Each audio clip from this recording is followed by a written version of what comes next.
Welcome to this demonstration where we are loading an XDR investigation in order to tell a good story that's compelling and relative to the customer.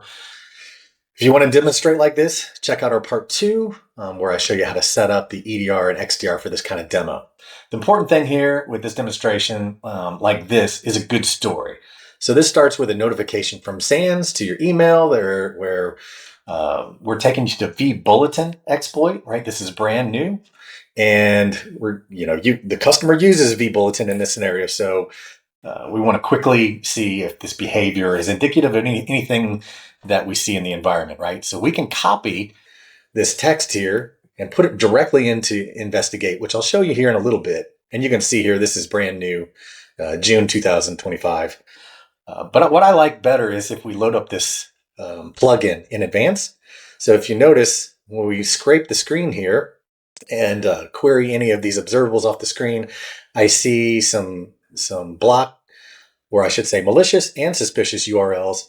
I should click this additional URL as well because I've triggered that, but in this, just for time, I'm going to leave that out. We'll just work with the IPs.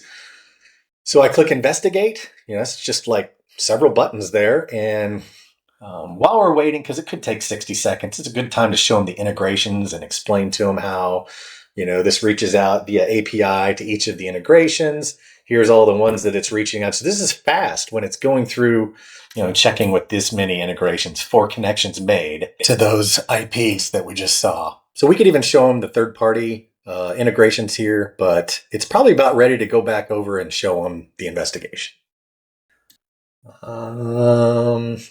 And it looks like we're done. So here is my environment only. Make sure and show the difference between those, and we can select structural to make it look a little bit better, but it looks like I've got a lot of hosts connected to this suspicious IP that is associated with this VBulletin vulnerability. So I can explain these things and show kind of the relations, but I'm going to walk into view in devices, right, and show them device assets. And we can see, because, they don't know who this host is, right? So we're kind of glancing at this Vive Win10 host. And we can see here, some information about it, some details. And if we glance down, Windows security and then AMP, Windows secure endpoint, we can see that endpoint is compromised. So let's just take a glance at incidents and see if we can find this. There it is, Vive Win10. So you will have a incident like this in your environment, and you can talk through it. So this is the host and user that connected to that activity in my environment. It's interesting that I have all clean processes, right? And this is a learning moment for the customer. So how did this happen, right? It looks like a process argument looks like it's encrypted or encoded, and then we look like Notepad caused Mimikatz. So we can dig into that a little bit deeper, maybe show them the detections, maybe open up the processes and see what's in there. But I think that, if we look at detections, that's going to really help us kind of figure out what's going on here and when. Also, we could copy that whole argument and paste it into base64 decoder, and it would show you exactly what it's doing. Or we couldn't really hide from the endpoint, so it's going to tell us as well.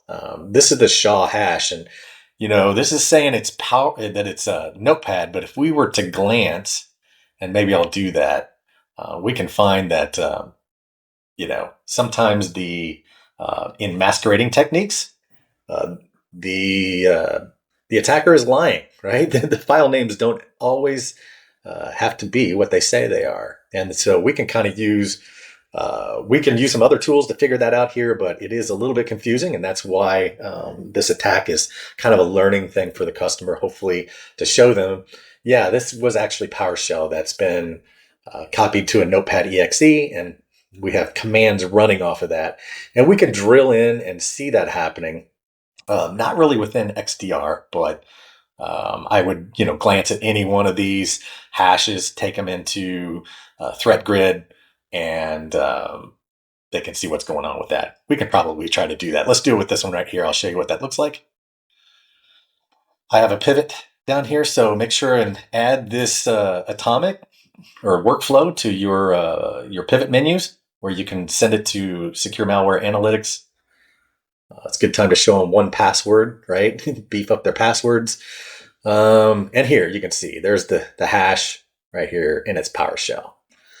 So the behavioral aspect can't hide from XDR.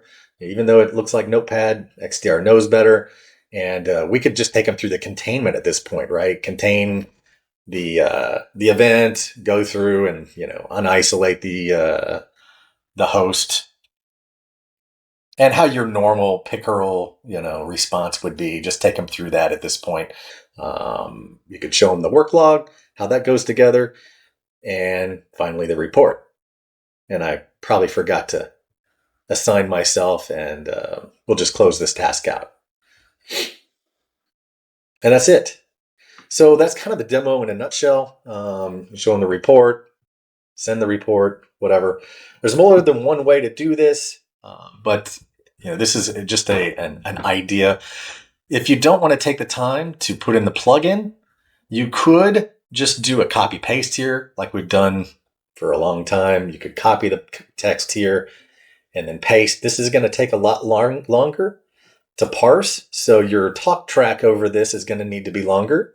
I suggest practicing that or seeing how long it takes in advance. So you're, I try to make this less than a minute. If this takes more than a minute, then it makes Investigate look a little slow. And right here, you're seeing public intelligence or global intelligence. So you'll want to decipher the difference between that and our own environment.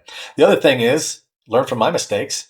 Save that investigation in advance. That way, if there is a problem with the demo, you have this saved and you can just bring it up and show them what it would look like. Learn from my mistakes. And this is almost done. So you can see it does take a lot longer to populate if you're doing a copy paste like that than if you're selectively picking the observables you want to investigate. But you'll see this looks similar. There's a lot more information here. There's your forum VBulletin. So that's also associated with this attack. So you can show them correlation between URL and telemetry to bring in the IP. And here's your detection. So you can see here I'm getting reports from Umbrella and Secure Endpoint. So this does pull in network, Umbrella, and endpoint data. The other thing here, check this out. So this is the Talos blog. So I was able to trigger this Talos blog by simply pinging to this Robinhood domain. Don't be scared to do that.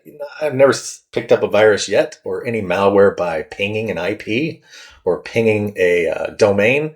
It's certainly safe to do that. You're just getting ICMP echo responses. So about the worst that you could do is get on an IP list on their end. If you wanted to be safe, do it through a VPN. But this came from this famous Chalima, however you say that, this Talos blog right here.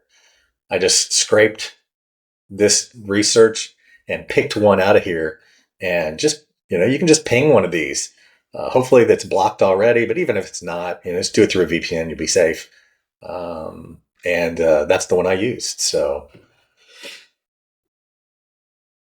this is how fast it is to just select one of those out of that Talos research. And then you can see, yeah, I've made a connection from my WAN port, and we could track down exactly who that is. But this will trigger a Talos blog incident, which runs every Sunday. And that concludes our demonstration. Thanks for watching.